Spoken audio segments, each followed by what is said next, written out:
Sociedad del conocimiento. Se considera que una sociedad del conocimiento, o mejor, una sociedad de conocimientos, es una donde sus miembros, individuales y colectivos, tienen la capacidad de apropiarse de los conocimientos disponibles y generados en cualquier parte. Pueden aprovechar de la mejor manera los conocimientos de valor universal producidos históricamente, incluyendo los científicos y tecnológicos, pero también los conocimientos tradicionales, que en todos los continentes constituyen una enorme riqueza, y pueden generar por ellos mismos los conocimientos que hagan falta para comprender mejor sus problemas educativos, económicos, de salud, sociales, ambientales, etc., para proponer soluciones y para realizar acciones para resolverlos efectivamente.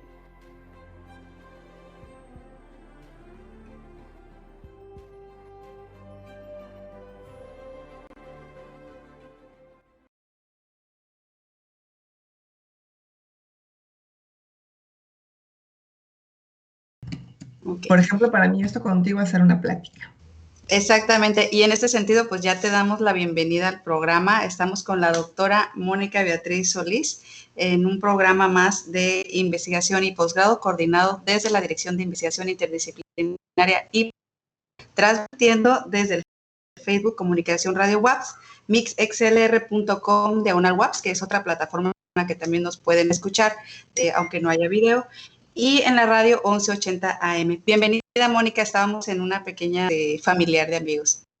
Sí, pues muchas gracias, Miriam, la invitación. Te decía que para mí esto es una plática para disfrutar, porque pues en este encierro ver caras que uno quiere, ¿no? Y tener pláticas de las cosas que a uno le gustan, pues se disfruta. Así que yo agradezco mucho la invitación y a Radio WAPS también por la consideración.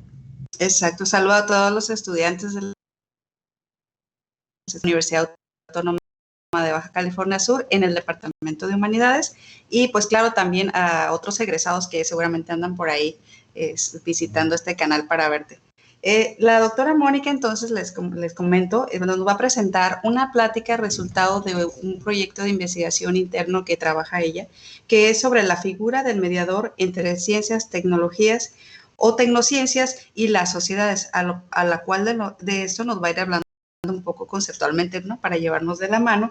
Y me permito nada más entonces enseña para, como les decía, estamos transmitiendo por radio, y entonces nuestros radioescuchas puedan un poco tener noción de que la doctora Mónica, como les comentaba, pues es egresada también de esta Universidad Autónoma de Baja California Sur, con estudios de maestría y doctorado en lo que es en el área de ciencias sociales, principalmente con algunos temas como análisis de los conceptos básicos para la comprensión de las comunidades epistémicas, las propuestas de Kuhn y de Villoro, principalmente su línea, y después en el doctorado sobre lo que es un proyecto de las comunidades epistémicas de las sociedades de conocimiento. Ahí fue donde estuvo dirigida, ¿no? Bajo la tutela del doctor Leonel Olivet, quien es un catedrático académico de la Universidad Nacional Autónoma de México en el área de Filosofía de la Ciencia, quien desafortunadamente pues ya no está con nosotros, pero eso ya un par de años. Sin embargo, todo su legado teórico y de trabajo de esta línea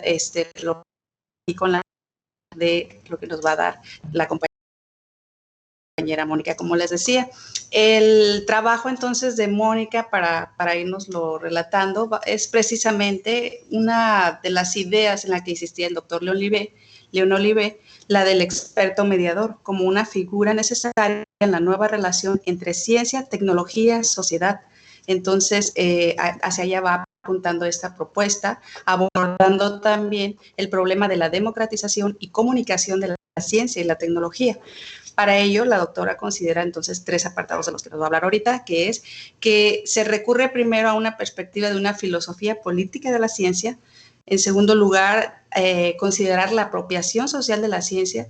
Y en el tercero, pues concluir con una propuesta de hacia dónde va esta figura, o debería ir la figura del mediador en México, y qué mejor pues que de nuestras academias y de la comunidad científica de la Universidad Autónoma de Baja California Sur. Pues adelante, Mónica, te dejamos aquí la palabra para que nos vayas adentrando. Pues muchas gracias por la intro. Pues bueno, es un proyecto, como bien decías, que yo eh, en la escuela y en el Departamento de Humanidades, un proyecto que, pues, un artículo estamos esperando el resultado. Y bueno, ese es una pequeña, digamos, se desprende la tesis del doctorado, que en un inicio, como bien comentaste, fue dirigida por nuestro querido doctor León Olivé, que ya este mes de febrero cumple 11 años, digo 11 años, no, 4 años de haber fallecido. Y al final la tesis fue dirigida por el doctor Javier Echeverría, ¿no? Del país, de la Universidad del País Vasco, y pues muy amigo del doctor Olivé, digamos que cuando el doctor ya estaba pues, enfermo, le pasó la batuta al doctor Echeverría y él muy amablemente me aceptó. Y bueno, la tesis, un poco para contextualizar el tema, ¿no? La tesis es una idea de tratar de comprender cuál era el lugar de las comunidades epistémicas o de las comunidades científicas dentro de las sociedades de conocimiento. Y para mí resultó ser un estudio, una investigación pues muy interesante porque la filosofía de la ciencia es la línea sobre la cual más trabajo y la historia de la ciencia para poder entender cuál era el proceso que había sufrido, ¿no? La ciencia y la tecnología. Y pues bueno, un asunto que es importante destacar es el asunto de las tecnociencias como uno de los resultados de una nueva estructura que va a sufrir la ciencia y la tecnología a partir de la Segunda Guerra Mundial, donde hay cambios muy importantes en el hacer, en el quehacer científico o en lo que se consideran las prácticas científicas. Entonces, bueno, todo este asunto que enmarca, ¿no? A lo que se conoce hoy, lo que algunos teóricos le llaman sociedades de conocimiento, pues tiene que ver mucho pues, con la sociedad en la que nosotros vivimos y con la situación que tiene que ver la filosofía de la ciencia, pero sobre todo la ciencia y la tecnología en la sociedad. Entonces, bueno, decía que la idea se desprende de ese trabajo de tesis y que en las cosas que le preocupaban al doctor Olivé en sus desarrollos teóricos, uno de los temas más importantes para él eran las cuestiones de la multiculturalidad y el pluralismo. Y una de las ideas que él no desarrolló, pero que era una constante, digamos, que él mencionaba como una posible, no es la panacea, por supuesto, ¿verdad? Pero es una forma en la que se puede ayudar, en la que se puede contribuir más bien a esta cuestión de la equidad epistémica, ¿no? De la democratización del conocimiento. ¿De cuál conocimiento? Pues de aquel conocimiento que sirve para que ciertas comunidades puedan hacer uso de él y resolver sus propios problemas, ¿no? Porque la idea de la ciencia en algún momento, por ejemplo, con el positivismo, que la ciencia se encumbró y la ciencia tenía una posición dentro de nuestra sociedad como algo inalcanzable, elitista, ¿no? De clases, etcétera, pero que sabíamos que servía o que debía servir a las sociedades a través de la tecnología, ¿no? De la cuestión aplicada en la medicina, por ejemplo, ¿no? Pero resulta que surge esta nueva modalidad a la que algunos teóricos, entre ellos pues Latour o el propio doctor Echeverría, le llaman tecnociencia.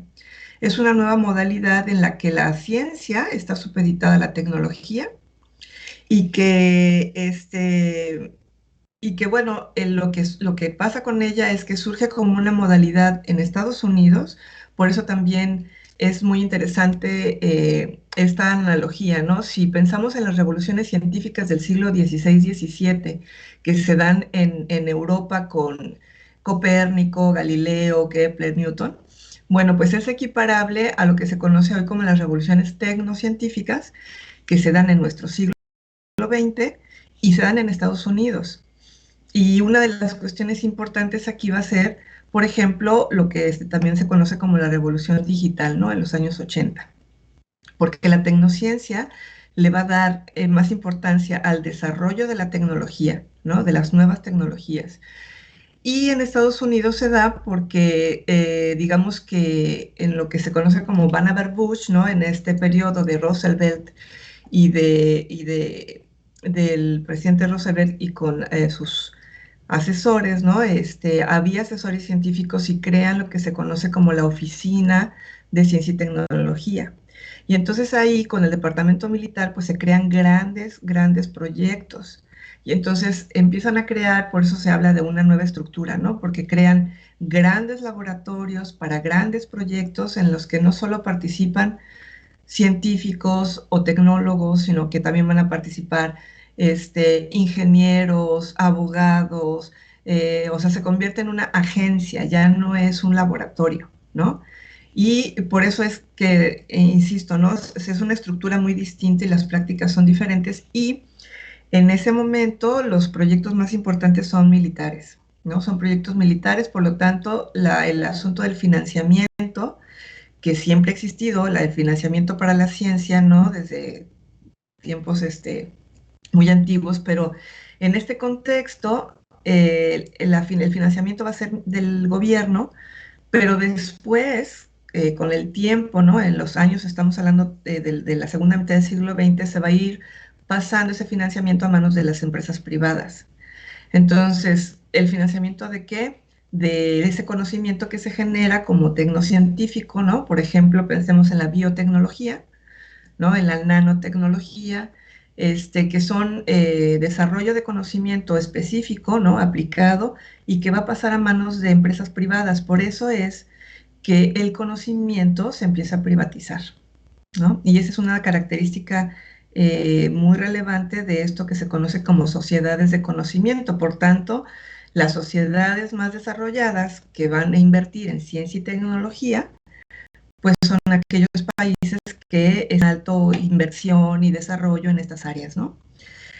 En el caso de México y de América Latina, pues no sucede igual. O sea, aquí, y era una de las cuestiones que el doctor Olivé analizaba, criticaba, ¿no? Y por eso sus propuestas.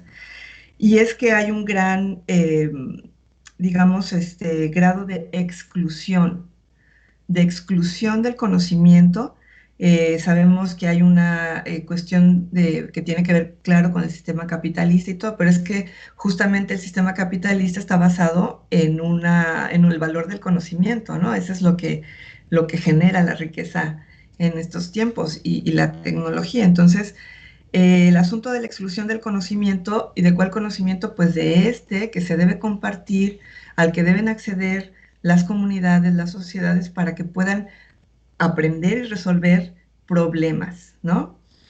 Y pues una de las cuestiones que genera una crítica a todo este desarrollo, ¿no? Que estamos planteando, que sabemos también que en esta época de, por ejemplo, con la guerra de Vietnam, va a desatarse pues una crítica social a la ciencia, ¿no? A la ciencia y la tecnología, que antes no se cuestionaba, pues ahora sí, después de la bomba atómica y de todas estas cuestiones que se fueron sucediendo, va a haber una crítica social y van a suceder muchas cuestiones en ese sentido. Por ejemplo, van a surgir grupos de ONGs, ¿no? Pues para buscar la conservación y la protección del medio ambiente, de los animales, etcétera. Entonces, sucede toda una revolución en ese sentido también, ¿no? Social.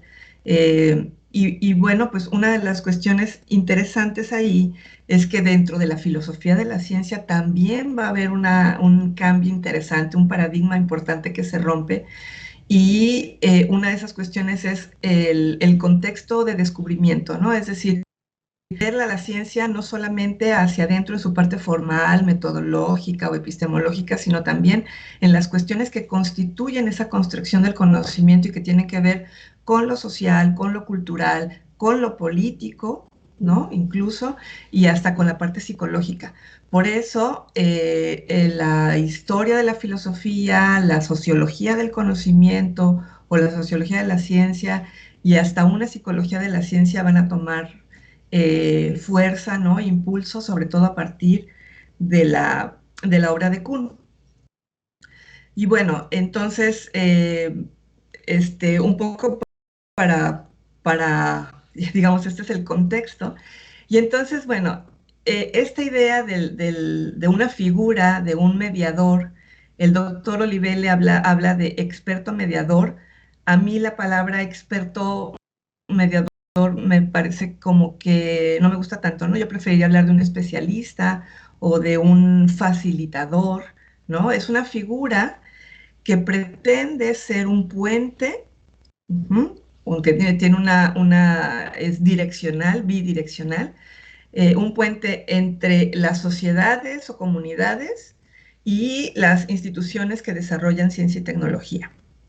¿Por qué? Porque sí existe comunicación, sí existe educación en la ciencia y la tecnología, existe difusión, y yo creo que en los últimos años eso ha sido una de las cosas más importantes que se han, eh, la tarea, ¿no?, que ha sucedido más en nuestro país, y la difusión es muy, muy importante porque eso permite que las personas eh, estén enteradas más de esos asuntos. Pero la idea del mediador es justamente tener, digamos, la comunicación con una sociedad, una comunidad, y saber qué necesitan para que entonces el desarrollo en la ciencia y la tecnología sea en ese sentido para beneficio de esas comunidades o de esas sociedades, ¿no? Ese enlace sucede muy poco y sucede de otras maneras. Pero la idea de esta figura, pues es justamente eso, ¿no? Que desde otras perspectivas, que puede ser justamente desde la filosofía, ¿no? Eh, entrenar, ¿no? Pues a jóvenes, por ejemplo, estudiantes, en este asunto del conocimiento sobre ciencia y tecnología para que podamos hacer, digamos, esa labor.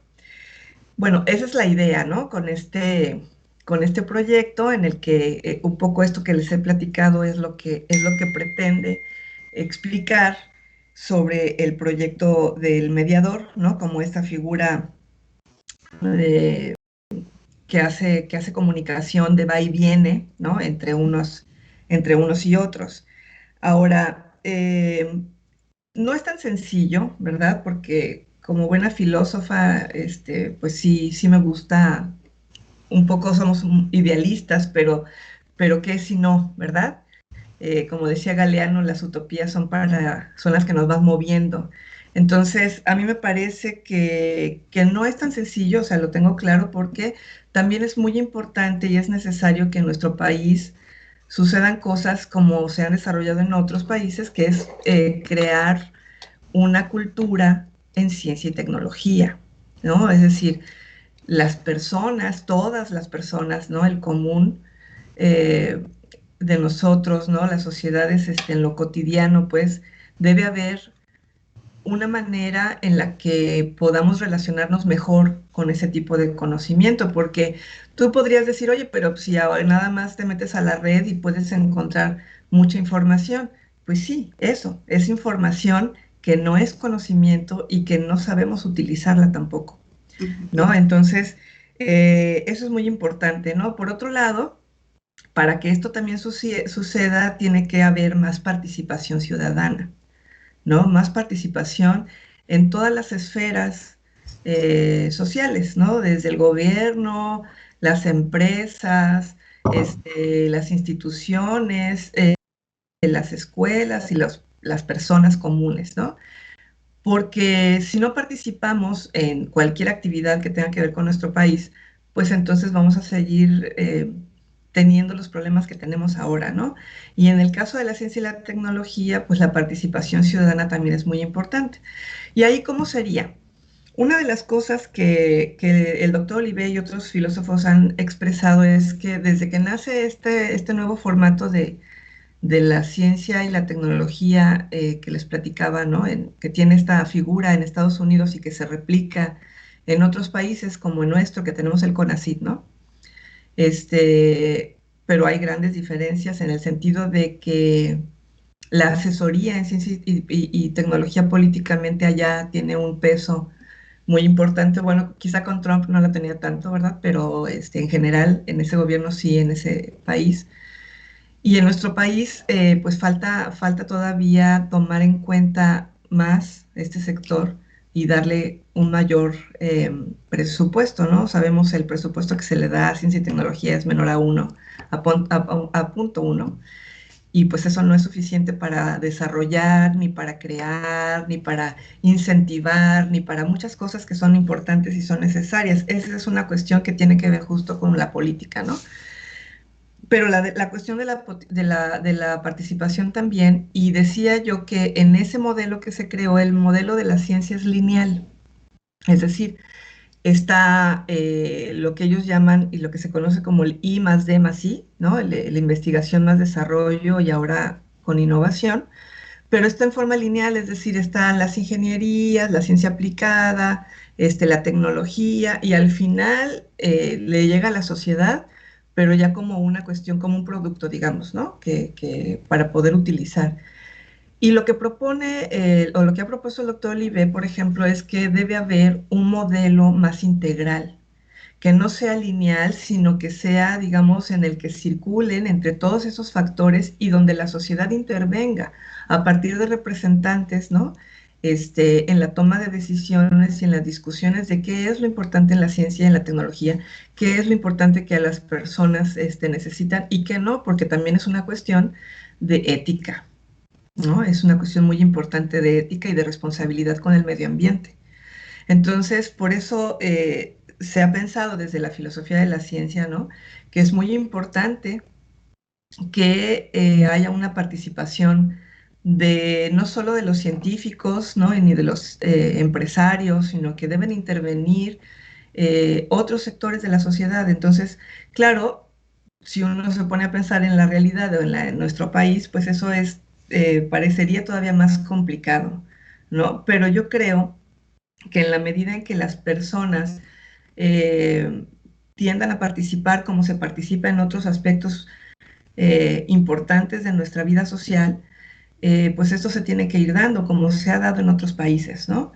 Y por eso también la cuestión de la filosofía de la política de la ciencia es muy importante también, cómo puede inferir o cómo puede ingerir un filósofo que reflexiona sobre estos asuntos en la creación de políticas públicas, ¿no? Y bueno, tan es así que pues en los comités, yo me acuerdo que el doctor Olivé alguna vez me platicó que a él lo llamaron para para conformar el consejo ahí en la Ciudad de México, ¿no? En el gobierno de la Ciudad de México, para el asunto de esto de ciencia y tecnología. O sea, eso es importante. Eh, que se sigan las recomendaciones o no, pues ese es otro asunto, pero de que es importante la intervención es muy importante.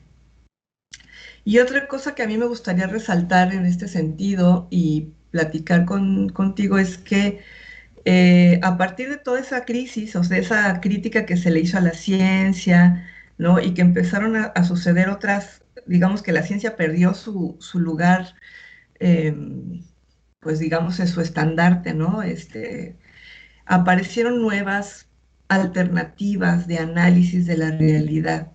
Y esto se traduce en un pluralismo epistemológico. El pluralismo epistemológico hoy en día tiene mucha fuerza como una postura, ¿no? Epistemológica o nociológica para el conocimiento. Y lo que nos dice esta postura es que admite o se reconocen otras formas de reflexión sobre la realidad, ¿no? Que son igualmente válidas. Y en ese sentido, por ejemplo, es que los saberes tradicionales han tomado mucha fuerza también, ¿no? Han sido reconocidos y hoy podemos escuchar incluso que los derechos humanos, ¿no? Se incluyeron los derechos de los indígenas. Entonces, hay muchas cosas que se han dado a partir de eso para aceptar la diversidad, para analizar la realidad desde otras perspectivas y que eso mismo tiene que ver con, digamos, por ejemplo, una postura o una idea de una teoría más compleja de la realidad. Y claro, porque son diferentes perspectivas que analizan el mismo fenómeno o mismo objeto, que lo enriquecen también, ¿no? O sea, ya no es solamente la ciencia, sino que ahora están otras disciplinas que pueden también, digamos, la ciencia experimental me refiero, sino que también se alimentan o se enriquecen con la filosofía, la sociología, ¿no? El propio, hasta el derecho, otras disciplinas, pues, ¿no? Que también pueden hacer análisis y reflexión sobre un asunto. Y el reconocimiento de estos otros saberes como alternativas, pues enriquecen también nuestra vida, ¿no? La cultura, definitivamente sí hace más compleja también la existencia, pero también nos permite, digamos, contrarrestar un poco la idea que se tenía con el desarrollo de las tecnociencias, que es la homogenización de las sociedades, ¿no? En un sentido negativo. Entonces, el reconocer la pluralidad, reconocer la multiculturalidad, la diversidad, nos permite, digamos, salvaguardar las identidades, y valorar, pues, ¿no? Los distintos mundos, cosmos que existen en nuestro mundo, pues, ¿no? En esta globalización que en algún sentido, así como antes de estas tecnociencias, lo que buscaban era un poco el dominio de la naturaleza, pues con las tecnociencias lo que se ha hecho es un dominio de las sociedades, ¿no? A través de la tecnología.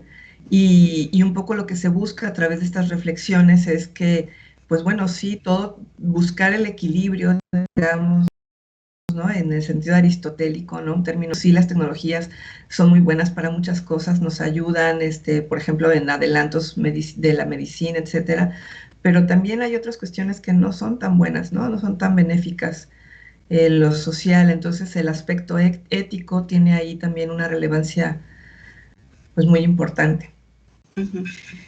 Y finalmente, lo que me gustaría comentarte es que este asunto del mediador, como, bueno, lo que acabo de comentar es un poco, ya tiene que ver con el asunto de la apropiación social del conocimiento y la filosofía política, en la que se divide ese proyecto, el artículo, ¿no? En esas tres partes. Y la tercera es justamente como esta figura del mediador como una innovación social, ¿no?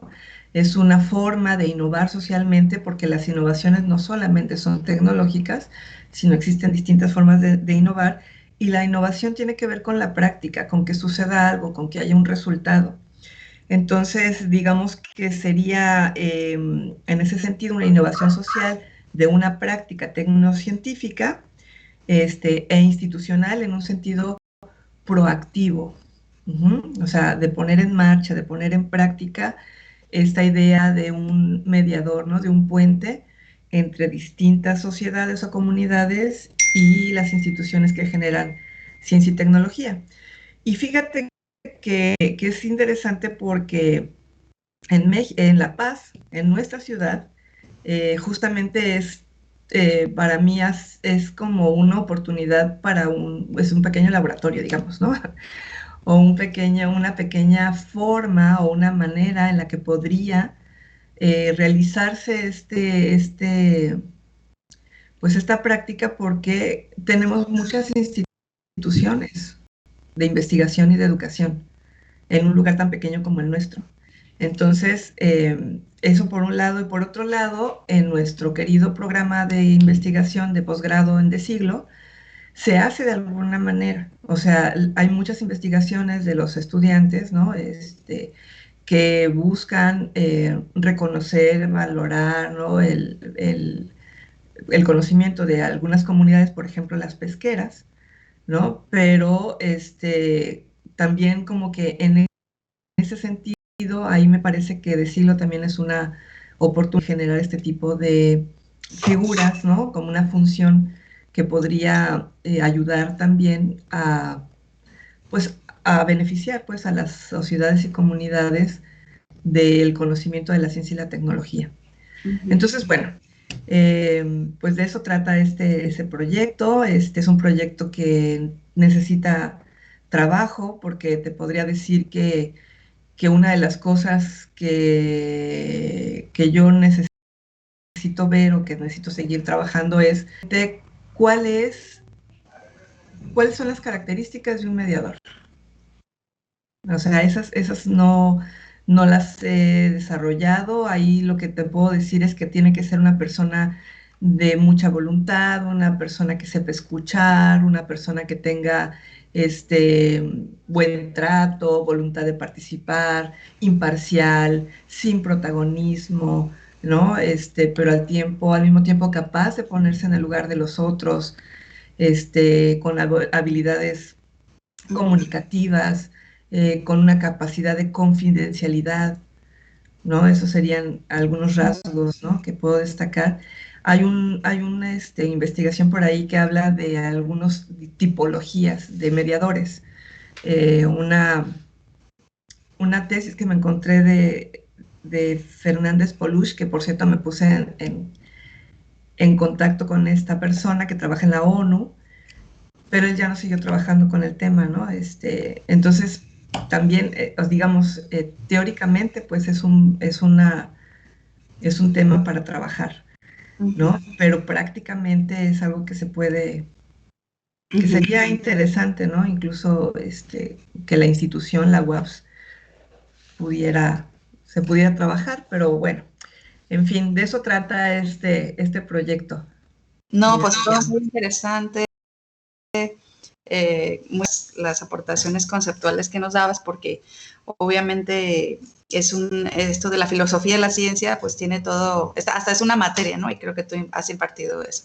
Entonces, la intención es dar aquí como unas pistas, unas pautas de qué va el tema y cómo se están explorando este tipo de proyectos en la Universidad Autónoma de Baja California Sur, desde la Academia de Filosofía.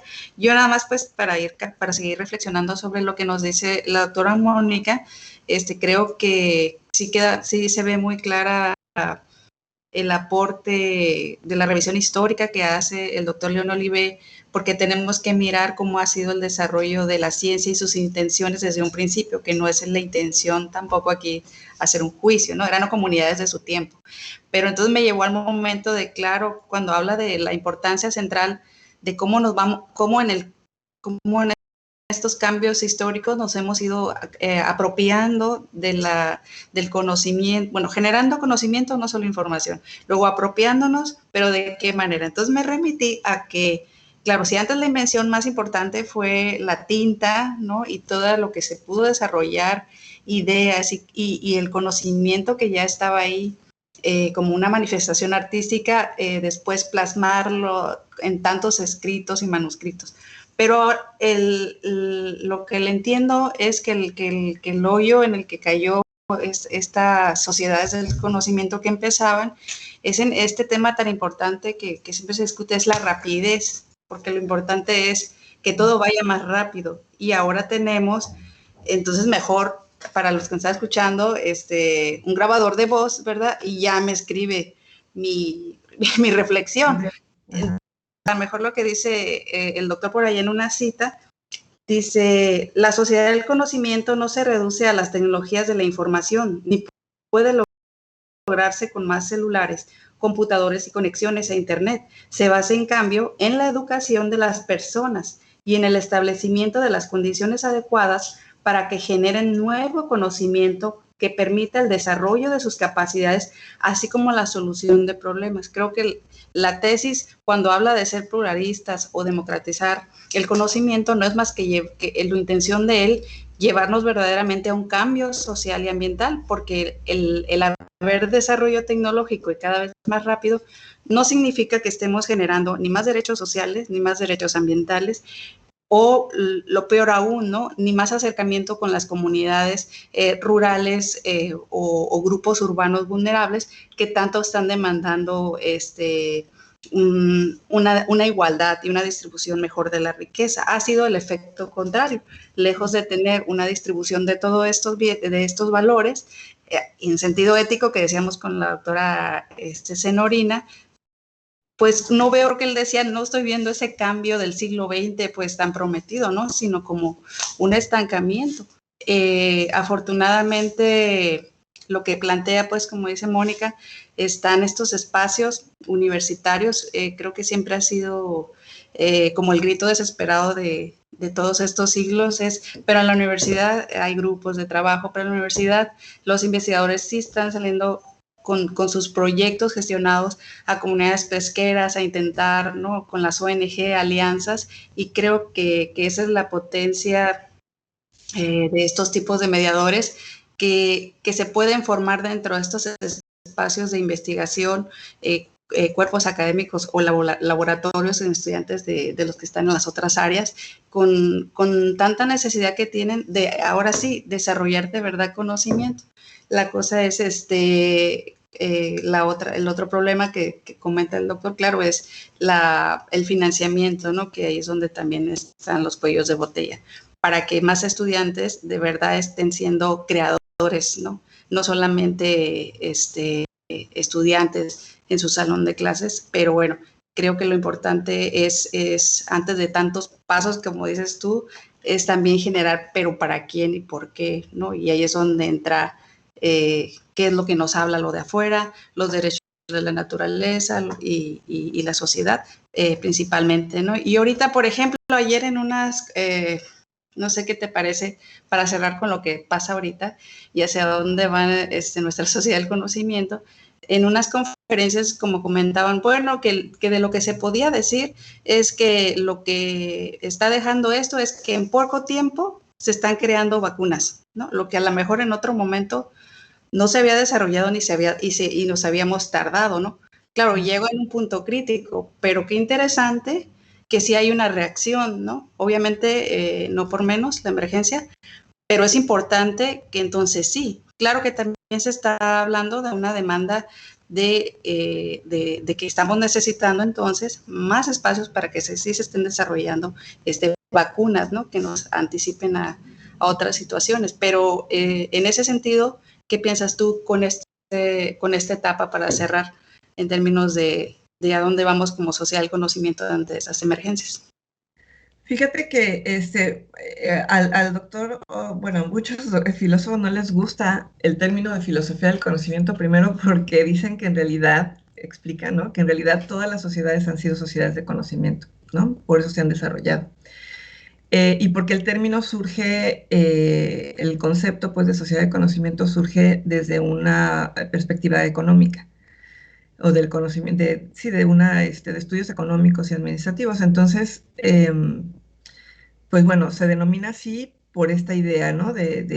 O por esta nueva surgimiento de estas tecnociencias y que se maneja el conocimiento como un valor para, para el capital, etcétera. Pero hablando de la vacuna, justamente ese es uno de los beneficios de este desarrollo tecnocientífico, ¿no? Y biotecnológico, porque justamente es que estas vacunas pudieron lograrse en poco tiempo, ¿no? Lo que antes se tardaban 5 o 10 años, pues ahora lo pudieron lograr en menos tiempo. Y no es otra cosa sino el desarrollo que ha habido, que hay en la tecnología. Entonces, por ese lado, pues creo que es bueno, es muy importante, qué bueno, ¿no? Que así es porque además estos virus, ¿no? Estas pandemias van a seguir existiendo y van a seguir existiendo mientras no tengamos cuidado y no paremos, pues, ¿no? Por ejemplo, la tala de árboles, ¿no? O sea, la desforestación es una de las cosas que es el primer, digamos, factor que desarrolla estas pandemias, pues no es estos virus, no es la primera vez que hay en el mundo, en nuestro mundo, no es la primera vez que sucede y que lo letal de esto ha sido los contagios. Entonces, fíjate, lo interesante también tomando este ejemplo de la pandemia es cómo habiendo tanta información, hay personas que no lo creen o que no les importa, ¿no? Y entonces ahorita, a un año casi del encierro, pues estamos peor que nunca en nuestro país porque seguimos sin información, el grado de desconfianza es tremendo y esos son efectos bien interesantes, ¿no? Para discutir desde la filosofía y desde la filosofía de la ciencia porque, pues, son como paradójicos, ¿no? O sea, cómo en un siglo XXI, con tanta tecnología y con tanto avance, y no somos capaces de cuidarnos a nosotros mismos, ¿no? Con sentido común. Con sentido común, que luego pues no es el más común de los sentidos, ¿no? Como dicen, entonces, pues todos estos temas son así, son muy importantes, son muy interesantes y sobre todo pues que son las cosas que tenemos del día a día, ¿no? La ciencia y la tecnología son aspectos, son temas, ¿no? Que pues que tenemos todos los días, ¿no? Desde que tomamos el celular ya estamos haciendo uso de ello. Por eso a mí me gustaría resaltar que siempre que tengamos la oportunidad de participar como ciudadanos lo hagamos, porque es desarrollar una cultura también participativa, ¿no? Organizarnos más, yo creo que ya estamos en ese camino de las organizaciones civiles, pues creo que debe haber cada vez más para los diferentes aspectos que debemos cuidar, ¿no? Así como ahora con el feminismo, ¿no? Con el medio ambiente, pues todos los otros aspectos también tienen que ser parte de nuestras discusiones, de nuestra crítica, que a todos nos debe importar, ¿no? Sí, fomentar más comunidades epistémicas, ¿verdad? Donde dos o tres empiecen, así empezaron muchas de las comunidades como la doctora que ya nos ha hablado de la historia, ¿no? Así es. Bien, pues no sé si quieras también recomendar algunas obras principales del doctor León Olivé o referencias teóricas de estas categorías tan conceptuales precisas, porque sí se necesita a veces la orientación, y ya para hacerlo. Bueno, pues hay muchos textos, ¿no? Y artículos que, pues si ustedes nada más se meten ahí al Google y le dan León Olivé, les van a resultar muchas participaciones. Hay uno que es justamente sobre la exclusión del conocimiento y otro sobre el multiculturalismo.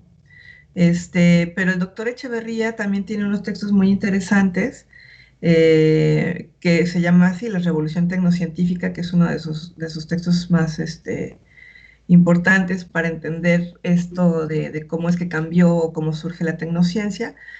Y tiene uno que a mí me gusta mucho, que se llama, y que con el que él ganó un premio, el doctor Echeverría, que se llama Desde Telépolis, ¿no? Que habla de los tres entornos, y ahí se refiere a el entorno natural, el entorno social y el entorno tecnológico, ¿no? Y cuando habla de los tres entornos, el tercer entorno es justamente este de la virtualidad. Entonces, teóricamente es muy importante, ¿no? Porque nos explica cómo es que él habla de los señores del aire, ¿no? Se llama así Telépolis y los señores del aire, en el que nos explica, pues, cómo es que estamos en este mundo ya de la tecnociencia, aunque no queramos, ¿no? Y, por ejemplo, yo me acuerdo cuando, por ejemplo, los celulares empezaron a utilizar, pues yo no tenía y tampoco veía la necesidad. Pero resulta que luego estos aparatos se vuelven en una necesidad, no en un lujo, ¿no? Porque ahora en un teléfono ya no es un teléfono solamente, es una oficina. Tienes tu correo, tienes otras muchas aplicaciones que se van creando y, por ejemplo, vemos cómo se han ido desplazando algunas tecnologías y al rato, mira, el otro día platicaba de que en algún momento se habló de que iban a dejar de existir las escuelas físicamente, ¿no? Que todo iba a ser virtual, como... Ya estamos explorando. Pues ya, o sea, yo creo que la pandemia dio una patadota para impulsar esa parte, ¿no? Para irnos ya metiendo más en este asunto y nos ha forzado, pues, por ejemplo, en las clases aprender a usar plataformas, ¿no? O sea, esto también ha sido, pues, eso, un adelantarnos a cosas que en algún momento de todas maneras iban a llegar. Es como cuando ves las películas de ciencia ficción y que ahora, o sea, las veías hace 20 años y ahorita esas cosas que veías en esa película ya son reales, ¿no? Exacto.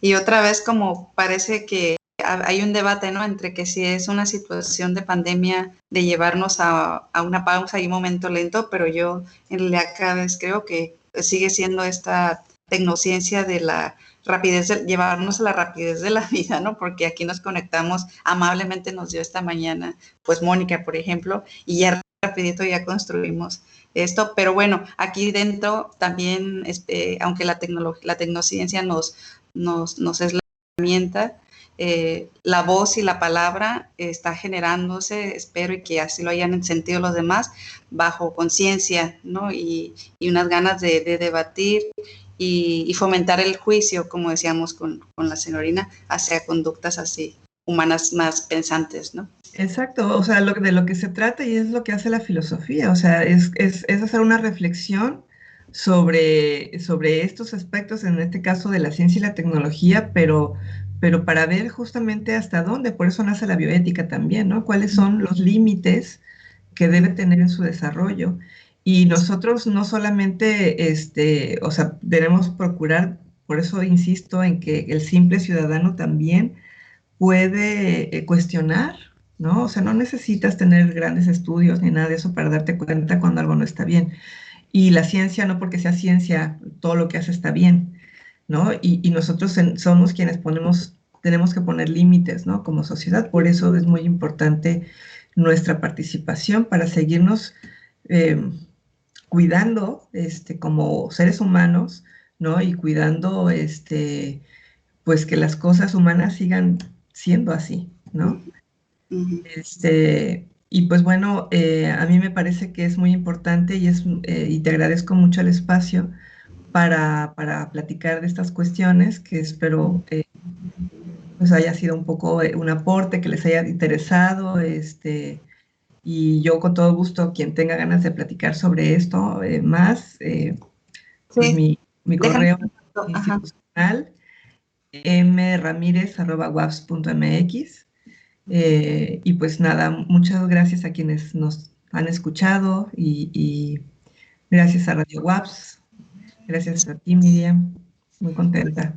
A la universidad que genera estos espacios de comunicación en línea todavía, que aquí Anda. sí trabajando las compañeras de Radio WAPS en pleno lunes, perdón, este, y sobre todo que la generación del conocimiento se pueda llevar a otras comunidades afuera, como ya dijimos, ya la doctora dejó el contacto, entonces para más adelante. Si gustan dejar comentarios para el momento de transmisión del programa, también serán atendidos, por supuesto, y mandados a la doctora en su momento.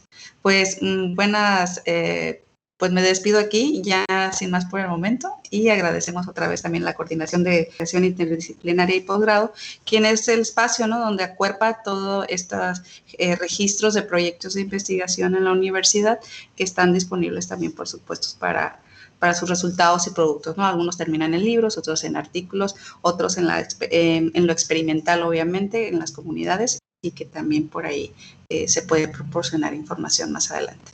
Pues nos vemos pronto en otro momento, en otro círculo tal vez también. Y pues nos despedimos. Adiós, Mónica, gracias. Y Hasta gracias a todos los que escuchas también.